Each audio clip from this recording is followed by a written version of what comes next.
नमस्कार, आप देख रहे हैं एसबीसी टाइम्स। शुरुआत करते हैं प्रमुख हेडलाइंस के साथ। नीमच कृषि उपज मंडी में हम मालूम 3 घंटे तक नीलामी कार्य किया बंद, व्यापारियों के अधीन काम करने से किया इनकार। लाइनमैन की लापरवाही की वजह से युवक आया करंट की चपेट में, ग्रामीणों ने ग्रिड का घेराव कर किया हंगामा। मंदसौर शहर के हाईवे रोड स्थित पुलिस कॉलोनी व मेडिकल कॉलेज के निकट बिना अनुमति के कैनाल के पास सड़क बनाने के मामले में अज्ञात के खिलाफ प्रकरण दर्ज करने के बाद पुलिस द्वारा अब अज्ञात व्यक्तियों के विरुद्ध एफआईआर के बाद पुलिस जांच में जुटी है।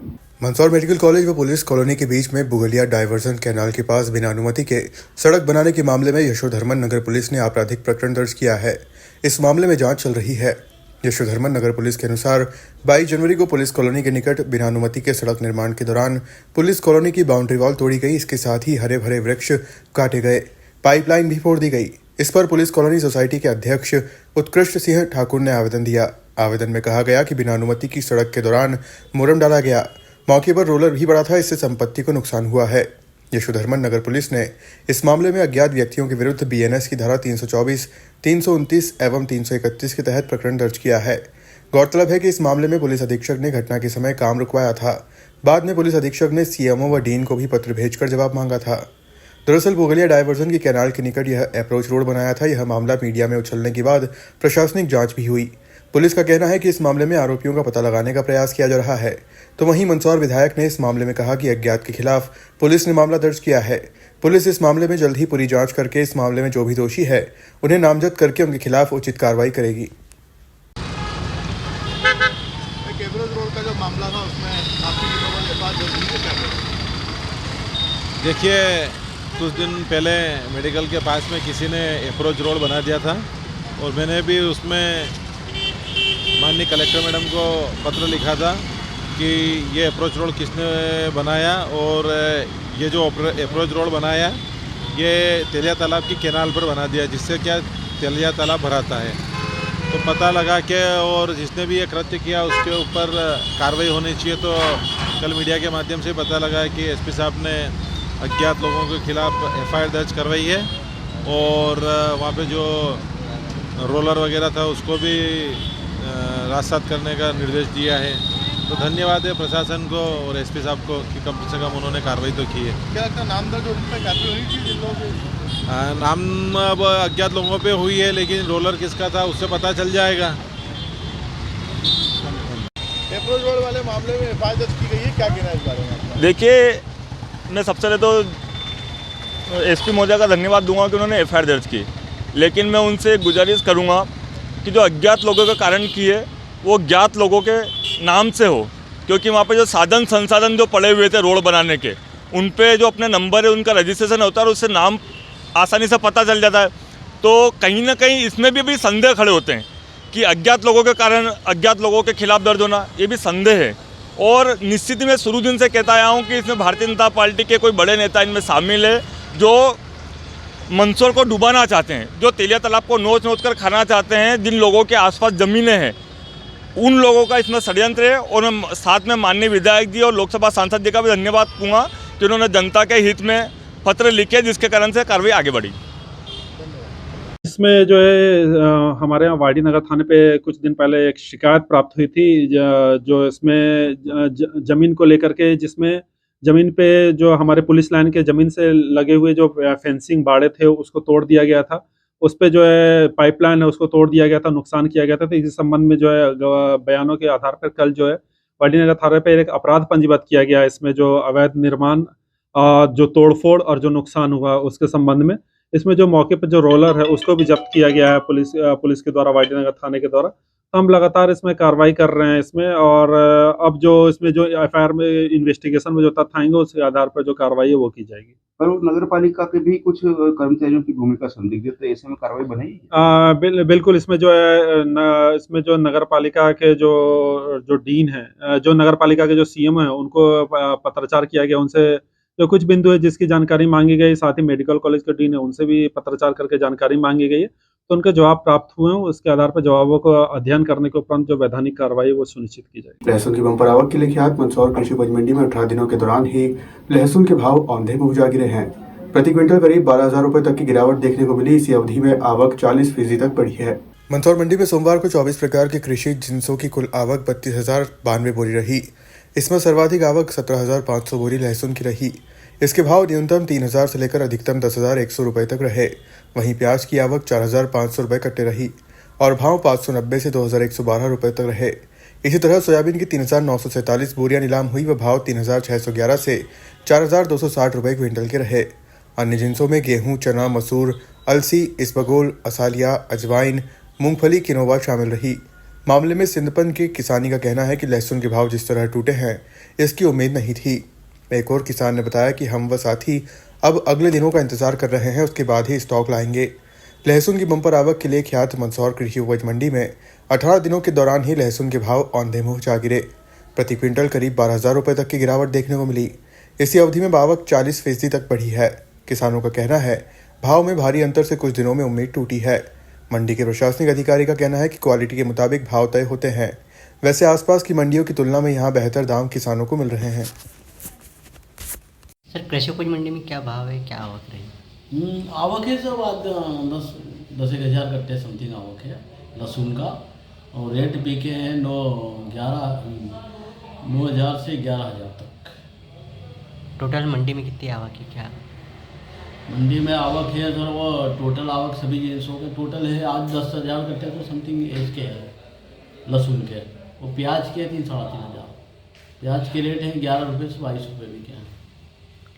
सर मंडी में भाव कम आ रहे हैं, क्या कारण है? भाव तो अभी क्या है तो माल एकदम नीला माल भी आ रहा है। वो आगे सेंटरों पे भी इनकी डिमांड नहीं इतना, इस कारण सभी मंडियों के रेट अभी सर आपका नाम और पता? जगदीश भवन मंडी कृषि मंडी। मंदसौर शहर के महाराणा प्रताप चौराहे पर 8 फरवरी को सांवरिया सेठ के प्रसिद्ध भजन गायक गोकुल शर्मा की भजन संध्या का आयोजन होगा, जिसको लेकर आज आयोजन समिति के साथ पुलिस अधिकारियों ने स्थल का निरीक्षण किया। मंदसौर शहर में 8 फरवरी को सांवरिया सेठ के प्रसिद्ध भजन गायक गोकुल शर्मा की महाराणा प्रताप चौराहे पर भव्य भजन संध्या होगी।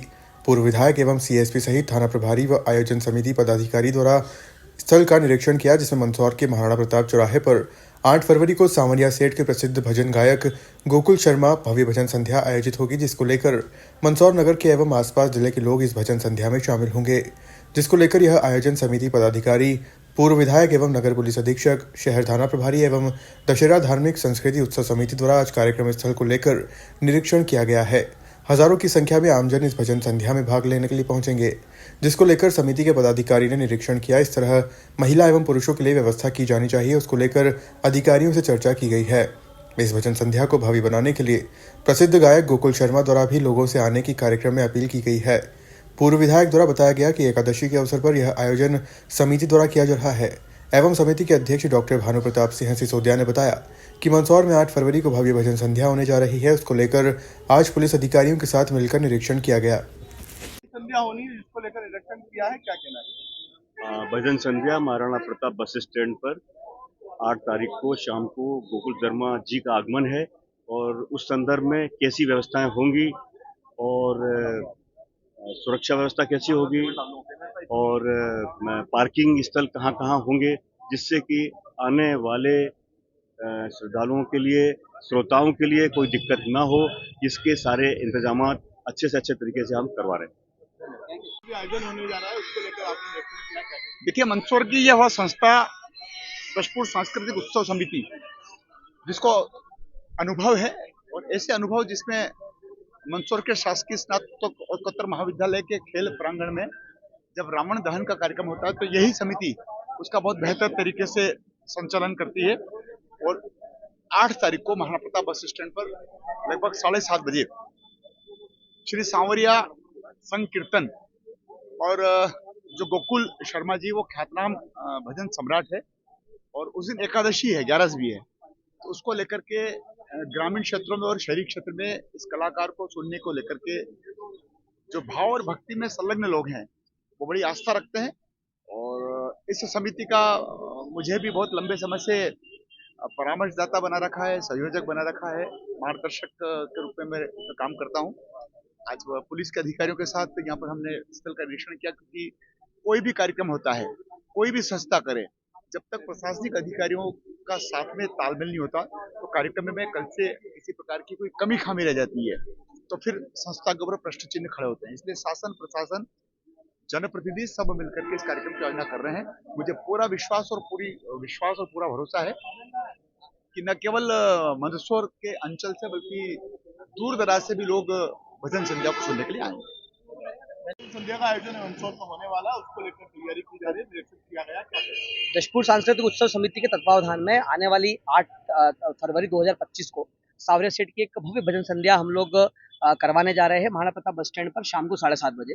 और उसी को लेकर के एक आज समिति के सदस्यों ने हमारे समिति के संरक्षक आदरणीय यशपाल सिंह सिसोदिया जी के सानिध्य में आज यहाँ पर हम सब आए हैं। प्रशासनिक अधिकारियों की उपस्थिति में यहाँ पर टीआई साहब, हमारे सिटी कोतवाली के, हमारे सीएसपी साहब, इन सब लोगों ने मिलकर के हम लोगों ने ये व्यवस्था देखी है कि क्योंकि कार्यक्रम बहुत बड़ा होने जा रहा है।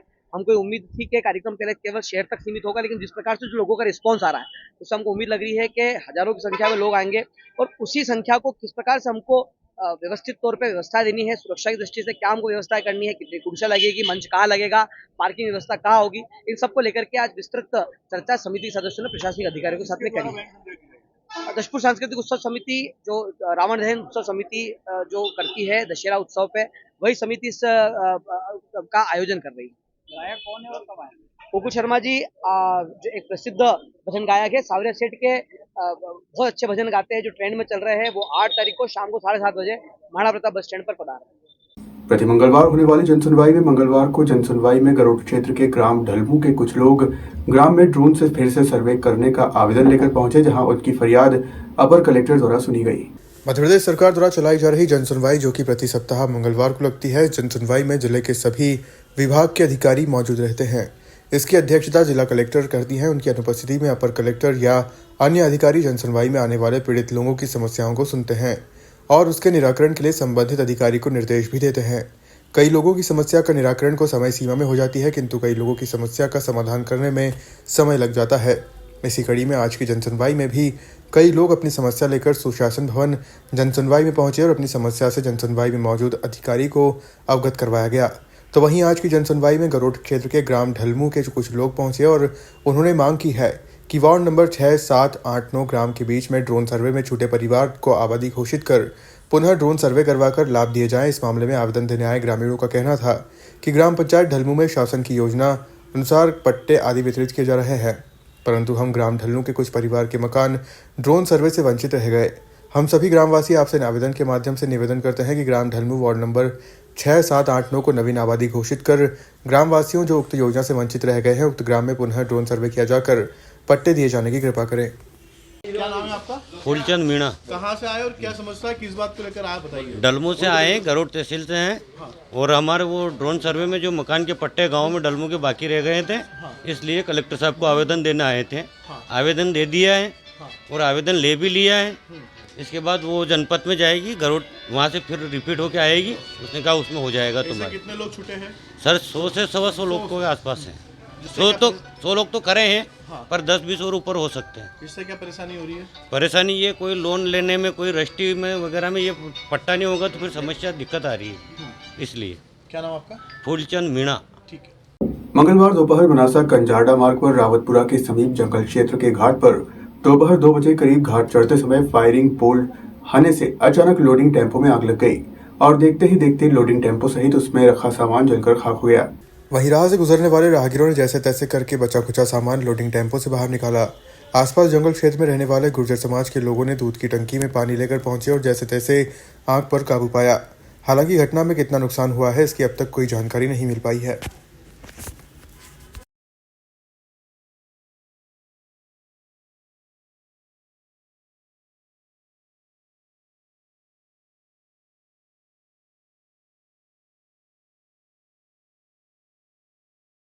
मंगलवार दोपहर को नीमच तहसील अंतर्गत आने वाले हनुमंतिया पवार गांव स्थित विद्युत विभाग के ग्रिड का सोमली मेवाड़ा गांव के ग्रामीणों ने घेराव करते हुए हंगामा कर दिया और क्षेत्र की विद्युत व्यवस्था को प्रभावित किया।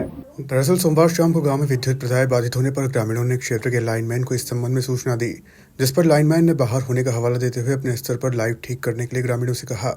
इसके लिए विद्युत प्रवाह बंद करने का ग्रिड से परमिट भी लिया। इसी दौरान सेमली मेवाड़ निवासी तूफान सिंह पिता बलवंत सिंह नामक व्यक्ति लाइट ठीक करने के लिए पोल पर चढ़ गया, मगर ग्रिड से अचानक विद्युत प्रवाह प्रारंभ कर दिया गया, जिससे वह झुलसकर नीचे गिर गया और गंभीर रूप से घायल हो गया। परिजन उसे तत्काल नीमच के एक निजी चिकित्सालय में लेकर गए, जहां युवक का इलाज जारी है। इस घटना से आक्रोशित ग्रामीणों ने हनुमंतिया पवार स्थित विद्युत ग्रिड का घेराव कर नारेबाजी की और हंगामा किया। सूचना पर जिला पंचायत अध्यक्ष सज्जन सिंह चौहान मौके पर पहुंचे और ग्रामीणों से चर्चा कर समझाइश दी। इस दौरान उन्होंने विद्युत विभाग के अधिकारियों को फोन लगाया और संबंधित लाइनमैन के खिलाफ कार्रवाई करने और पीड़ित युवक का इलाज व अन्य आर्थिक मदद करने की बात कही। इस पर विद्युत विभाग के अधिकारियों ने लापरवाही बरतने वाले लाइनमैन मनोहर को तत्काल प्रभाव से निलंबित कर दिया। साथ ही पीड़ित व्यक्ति के इलाज में लगने वाला पूरा खर्च लाइनमैन द्वारा वहन करने की बात कही है। इसके बाद ग्रामीणों का आक्रोश शांत हुआ और वह ग्रिड से रवाना हुए। नीमच जिले में जन स्वास्थ्य के क्षेत्र में कलेक्टर हिमांशु चंद्रा की पहल पर जिला प्रशासन द्वारा जिले के नागरिकों की स्वास्थ्य सुरक्षा के लिए प्रारंभ 21 दिवसीय निरोग्यम नीमच अभियान का शुभारंभ किया गया। मंगलवार दोपहर को नीमच जिला चिकित्सालय परिसर में इस अवसर पर एक कार्यक्रम का आयोजन किया गया, जिसमें मुख्य अतिथि के रूप में नीमच विधायक दिलीप सिंह परिहार, जिला पंचायत अध्यक्ष सज्जन सिंह चौहान, कलेक्टर हिमांशु चंद्र उपस्थित रहे। अभियान की शुरुआत में एक जागरूकता रैली को हरी झंडी दिखाकर रवाना किया। निरोग्यम नीमच जागरूकता रैली जिला अस्पताल से प्रारंभ होकर शहर में सब्जी मंडी, कमल चौक, घंटाघर, नया बाजार, बारादरी, फुआरा चौक सहित विभिन्न मार्गों से होकर पुनः जिला चिकित्सालय आकर रैली का समापन हुआ। रैली में आंगनबाड़ी, आशा कार्यकर्ता, स्वास्थ्य अमला एवं छात्र छात्राएं शामिल रहे। इस मौके पर जिला पंचायत सीईओ अमन वैष्णव, एसडीएम नीमच संजीव साहू, मुख्य चिकित्सा अधिकारी doctor Dinesh Prasad, civil surgeon doctor Mahendra Patil, doctor Manish Yadav, doctor R K Khadyot, doctor Sangeeta Bharti, doctor Vijay Bharti व अन्य चिकित्सकगण, स्वास्थ्य कर्मचारी व अन्य अधिकारी कर्मचारी उपस्थित रहे। को लेकर के आज रैली निकाली जा रही है, क्या उद्देश्य इसके पीछे? ये हमारा 21 दिवसीय सघन अभियान है, जिसमें जिला प्रशासन द्वारा माननीय जनप्रतिनिधियों के सहयोग से एवं जो हमारा पूरा हेल्थ का अमला है एवं सभी विभागीय अमला है, सभी के साथ मिलकर इसमें हम लोग 5 ऐसी चीज़ों पे फोकस कर रहे हैं। जैसे सबसे पहले है टीबी कैंपेन, तो सभी ऐसे व्यक्ति जिनका टीबी में जिनका सिम्टम्स है उनको हम नोटिफाई करके उनका एक्सरे करा के उनका फिर उपचार कराना। दूसरा मिशन इंद्रधनुष के अंतर्गत ऐसे बच्चे जो कि टीकाकरण से छूटे हुए हैं उनको पुनः टीकाकरण में लेकर आना और जो किनके बच्चों के कुछ टीके छूटे हुए हैं तो उनका टीकाकरण कराना। तीसरा हमारा है लेप्रोसी का कैंपेन है कि जो भी व्यक्ति हमें डोर टू डोर कैंपेन में ऐसा पाए जाते हैं जिनको लेप्रोसी की बीमारी से ग्रसित हैं तो उनका भी उपचार कराना है। चौथा है आयुष्मान कार्ड में सैचुरेशन लाना। अभी भी हमें ज़िले में कई ऐसे पात्र हितग्राही हैं और 70 प्लस के भी हितग्राही हैं जिनका हमें आयुष्मान कार्ड बनवाना है, तो उनका भी हमें 100% सैचुरेशन आयुष्मान कार्ड बनाना है ताकि उन्हें ये जो आयुष्मान भारत योजना है उसका लाभ मिल सके। इसके साथ साथ हम कुपोषण से मुक्ति सुपोषित नीमच अभियान भी चला रहे हैं पिछले 2 माह से। उसमें भी हम लोग अब डोर टू डोर कैंपेन करके ऐसे सभी बच्चे जो सैम और मैम की कैटेगरी में आते हैं उनको आइडेंटिफाई करके फिर उनका एनआरसी में भर्ती कराना, जो कि अति कुपोषित है, एवं जिन बच्चों को सुपोषण की आवश्यकता है उनको न्यूट्रिशन बास्केट देकर उनको सुपोषण में लेकर आना। और आखिरी हमारा इसमें एक बिंदु और है कि जितनी भी गर्भवती महिलाएं हैं उनको हमें आइडेंटिफाई करना है उसमें कि हाई रिस्क प्रेगनेंसी में कौन है। इसके अलावा ऐसी महिलाएं जिनकी एनीमिक है तो उनको आयरन सिक्रोज की हमें टैबलेट देना और न्यूट्रिशन उनका सपोर्ट कराना। तो इस सभी अभियान में 21 दिन का हमारा सघन अभियान है। इसमें हम फोकस हमारा ये है कि 21 दिन में आइडेंटिफिकेशन हमारा 100% हो जाए और उसके साथ साथ उनका उपचार चालू हो जाए। ठीक सर। उनको सभी प्रकार का सहयोग दिया जाता है। मैं समाज के जो समृद्ध लोग हैं उनसे अपील करूँगा कि वो इस प्रकार के कामों में सहयोग प्रदान करें। निरोगी व्यक्ति ही कुछ कर सकता है, स्वस्थ शरीर में ही स्वस्थ मस्तिष्क निवास करता है। इसलिए बच्चे से लेकर बूढ़े तक सब स्वस्थ रहे। देश के प्रधानमंत्री माननीय नरेंद्र मोदी जी ने नीमच कृषि उपज मंडी हमेशा से ही विवादों के लिए जानी जाती रही है। मंगलवार दोपहर को एक बार फिर हम्मालों का विरोध मंडी में देखने को मिला। यहाँ 3 घंटे तक हम्मालों ने मंडी के कामकाज को ठप कर दिया और उपज तुलवाई का काम बंद कर दिया। दरअसल नीमच कृषि उपज मंडी की नवीन मंडी चंगेरा में मंडी प्रशासन के द्वारा नवीन व्यवस्था लागू की है, जिसके तहत हम्मालों को व्यापारी के अधीन काम करना होगा। इससे जहां किसानों से हम्मालों द्वारा डबल तुलवाई के पैसे लेने पर रोक लगेगी, तो वहीं हम्मालों के द्वारा दुर्व्यवहार या अवैध वसूली करने पर संबंधित व्यापारी भी जिम्मेदार होगा। मगर हम्माल इस व्यवस्था का विरोध कर रहे हैं। उनका कहना है कि वह व्यापारियों के अधीन काम करने को तैयार नहीं है। उन्हें जैसी व्यवस्था अभी नीमच मंडी में है वैसे ही व्यवस्था काम करने के लिए चंगेरा मंडी में भी चाहिए। इस बात को लेकर मंडी में हम्मालों ने करीब 3 घंटे तक मंडी के कामकाज को ठप कर दिया था। बाद में मंडी प्रशासन और तहसीलदार की समझाइश पर मामला शांत हुआ और मंडी में कामकाज शुरू हुआ। लेके मंडी हमें 2 घंटे हमारी ये मांगे है, ये यहाँ पड़ता चल रही थी अतः स्थिति में जैसी यहाँ मंडी चल रही है ऐसी मंडी वहाँ पे भी चलाई जाए। कहाँ पे? इस विषय में बात हुई थी तो बोले व्यापारी के थ्रू हुई, हमने व्यापारी के थ्रू मना कर दिया। तो अभी तहसीलदार साहब से हमारी बात हुई है, तहसीलदार साहब ने बोला आप जैसी चल रही था स्थिति में उसी मंडी चलेगी, वहाँ पे कहाँ पे चलाए नया चंगेरा मंडी के अंदर। यहाँ पर किस प्रकार हमाल काम करते हैं, मंडी में क्या व्यवस्था है यहाँ पर? यहाँ व्यवस्था यह है कि हमाल खुद का किसान आता है, वो खुद माल ढेर करके वो खुद ही तोलते हैं। और नई मंडी में क्या व्यवस्था लागू हो रही जिससे आप विरोध किया है? हमने इस विरोध करा है कि व्यापारी संघ के कि हमारे तरफ से कोई एक तो ना हमारे सहमति दी हमने, और हमारे खाली ये था कि हमारे जैसी यथास्थिति में ये चल रही मंडी उसी मंडी चलाई जाए। नई मंडी में क्या प्रथा लागू कर रहे हैं जिससे आप परेशान हो? व्यापारी के थ्रू अधीन कर रहे हैं, तो बाकी हम व्यापारी के अधीन नहीं होना चाहते। कैसी प्रथा चालू कर रहे हैं नई मंडी में, क्या व्यवस्था रहेगी नई मंडी के अंदर? नई व्यवस्था में अभी जो यथास्थिति में यहाँ मंडी चल रही है ढेर होके होगी, वो ढेर होगी चलेगी। जैसे यथास्थिति में जो यहाँ चल रही ढेर होके उसी मंडी वहाँ चलेगी। जो ट्राली में तोलना चाहे वो ट्राली में तोल। अभी तहसीलदार साहब से की बात हुई, कई देर तक किसान भी परेशान हुए, क्या बात हुई, क्या निर्णय निकला? हमारे निर्णय निकला, तहसीलदार साहब ने बोला है कि जैसी यथास्थिति में जो मंडी चल रही थी आप उसी प्रकार से वहाँ मंडी कैसी चल रही थी मंडी, कैसी यथास्थिति में ढेर होकर बिक्री थी ना वहाँ, यहाँ पे जैसे यहाँ ढेर होकर बिक्री है पुरानी मंडी में, ऐसी नई मंडी के अंदर भी ढेर होके बिके और वो आप तोल सकते हो। आपने क्या आश्वासन दिया अभी तहसीलदार साहब ने बोला अभी जो मंडी यहाँ यथास्थिति में जो चल रही मंडी उसी प्रकार वो चला के आप माल तोलिए और आप भी तोलेंगे। अभी कितने घंटे तक मंडी बंद रखी आपने? हमने 2 घंटे मंडी। क्या आप हमाल व्यापारियों के साथ में काम बंद नहीं करना चाहते? हाँ, व्यापारी का अधीन नहीं कर सकते हो। क्या नाम है आपका? दिनेश बनोर, हमाल संघ अध्यक्ष। हमालों ने देखा गया है कुछ घंटे के लिए मंडी बंद कर दी थी, किस तरह की मांगे, क्या चाहते हैं आप? लोगों से चर्चा की, उसके बाद आपके आश्वासन ने मंडी चालू कर दी? जी हाँ, इसमें बड़ा विषय नहीं था। यहाँ पे पहले इस मंडी में जमादार प्रथा चलती थी, कुछ गांव उनके बंधे हुए थे, तो उनको ये लग रहा था कि वहाँ जाने से वो कतिपय जो जमादार हैं उनको फ्री फोकट का जो पैसा मिलता वो नहीं मिलेगा। तो हम लोगों ने बोला कि ये बात बिल्कुल सही है, जो हमाल वहाँ काम करेगा उसको पैसा मिलेगा। दूसरा, उनके मन में ये गलतफहमी थी कि इन हमालों को हटा के वहाँ दूसरे रखे जाएंगे, तो ऐसा बिल्कुल नहीं, इन्हीं हमालों से काम करा जाएगा। और रही बात मंडी के हमाल और व्यापारी के हमाल, दोनों एक ही बात है, वो भी लाइसेंसी रहते हैं, ये भी लाइसेंसी रहते हैं। केवल फ़र्क इतना है कि लाइबिलिटी किसकी, यदि किसान के साथ कोई डबल पैसा लेता है तो आज की डेट में लहसुन में, प्याज में और गेहूं में यदि किसान से कोई 1 रुपये भी एक्स्ट्रा ले रहा है तो उसमें व्यापारी की जिम्मेदारी है, उसमें व्यापारी पे भी कार्रवाई होगी। तो इनका ये मतलब है कि हम अप्रत्यक्ष रूप से कि हमारी अवैध वसूली चलती रहे, ये विषय था। तो ये हमारे जो कलेक्टर साहब के प्रतिनिधि के तौर पर श्री हमारे तहसीलदार साहब श्री संजय मालवी सर उपस्थित हुए, तो उन्होंने समझाया कि जो शासकीय दर हैं आपको उन पर ही काम करना है, और अभी जो जिन जिन्सों में ढेर करने की अभी परंपरा है वो लागू रहेगी। वो जो एकल जिन्स का नियम है मंडी बोर्ड का, वो आगे चल के उसको लागू किया जाएगा। पुरानी मंडी और नई मंडी की जो प्रथा वाली बता रही है उसको लेकर हमाल लोग क्या चाह रहे हैं, किस तरह का नियम चाह रहे हैं?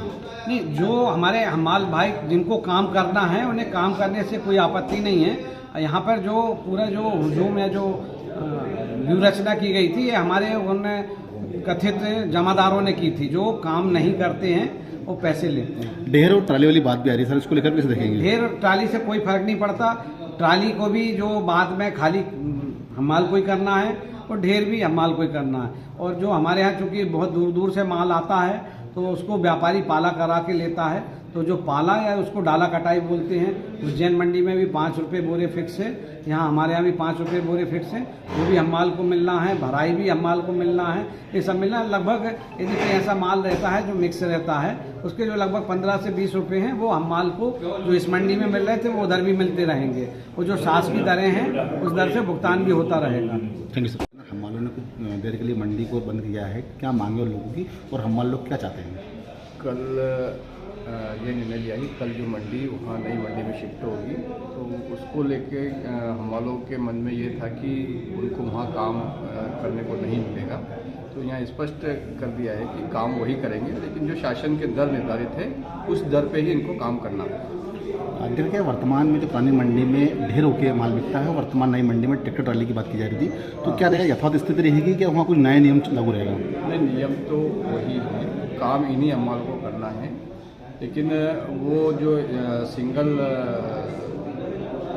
जींस है उसमें जो अस्पताल के अंदर काम। हम वालों को भी किस तरह से समझाइश दी गई है, किस तरह समझाया गया है? उनको क्लियर, जो उनके मन में डाउट था उसको क्लियर कर दिया है कि उन्हीं लोगों को काम करना है, लेकिन शासन के दर पर काम करना है, इसके अलावा कोई दर वो नहीं है। हम वालों का कहना है कि हम व्यापारियों के अधीनस्थ कार्य नहीं करेंगे, हम खुले में ही कार्य करना चाहते हैं।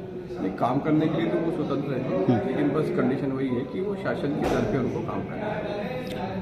आज के लिए बस इतना ही। आप देखते रहिए SBCN टाइम्स।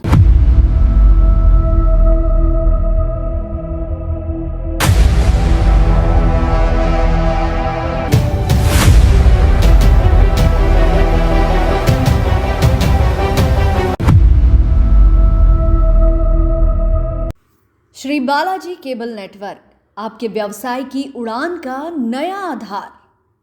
आपका व्यवसाय श्री बालाजी केबल नेटवर्क पर विज्ञापन देकर लाखों दर्शकों तक पहुंच सकता है। हर दिन हजारों घरों में हमारी केबल सेवा पहुंचती है।